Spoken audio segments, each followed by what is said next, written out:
лагери омӯзишии рангинкамони маркази кӯдакон ва наврастони шаҳри душанбе муддати чанд сол мешавад ки фаъолият мекунад ва ҳамасола дар айёми таътили тобистона насли наврасро ба истироҳату фароғат ҷалб намудааст. Дар ин муддат кӯдакону наврасон дар баробари истироҳату фароғат ва маҳфилҳои зеҳнӣ ҳам ҷалб карда мешаванд.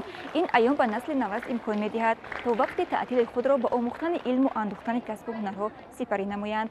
гузориши навбатии мо аҳли эҷод низ аз ҷанбасти лагери мазкур омода шудааст. пайгирии мо бошед. дар маросими ҷанбастии лагери истироҳативу омӯзишии рангинкамон роҳбари марказ омӯзгорон ва истироҳаткунандагон ҳузур доштанд.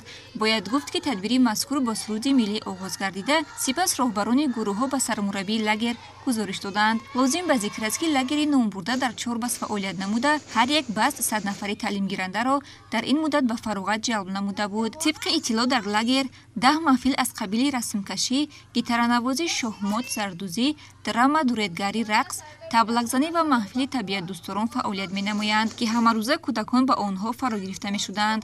бояд гуфт ки мураббиҳо кӯшиш намуданд то ин мавсимро ҷолибу хотирмон гузаронида насли наврасро ба соли нави хониш ҷисману рӯҳан омода созанд, зеро кӯдакон ояндаи осудаву ободи ҳар як миллат, сарвати бебаҳои ҳар як оила ба шумор рафта, ғамхорӣ нисбати онҳо вазифаи ҳар як шахс ва давлат мебошад. муассисаи давлатии маркази кӯдакон наврасони шаҳри душанбе барои хотирмон ташкил ва гузарондани ин лагер барномаҳои консертӣ, инчунин кинофилмҳо ва сайру сайёҳати ро дар мавзеъҳои таърихии шаҳри душанбе ба роҳ монда дар даври ҷанбаст ба ҳар як иштирокчии фаъол ён ифтихорнома ва сипосномаи маъмурияти муассисаи давлатии маркази кӯдакон ва наврасони шаҳри душанбе тақдим карда шуд.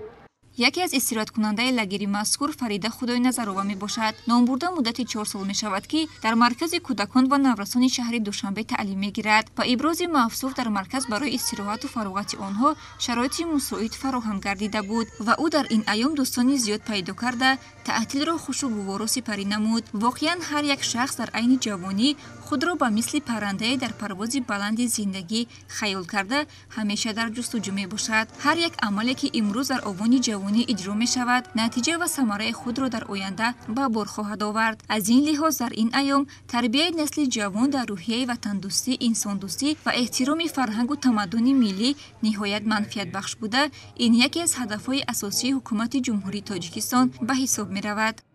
мо дар ин лагер хеле бозиҳои шавқовар, озмунҳои варзишиву зеҳнӣ мегузаронем.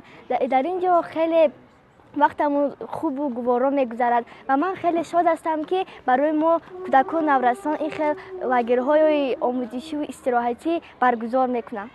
дар идомаи тадбири мазкур суруди умумӣ аз ҷониби таълимгирандагон иҷро карда шуд ки хеле фораму дилнишин садо дод.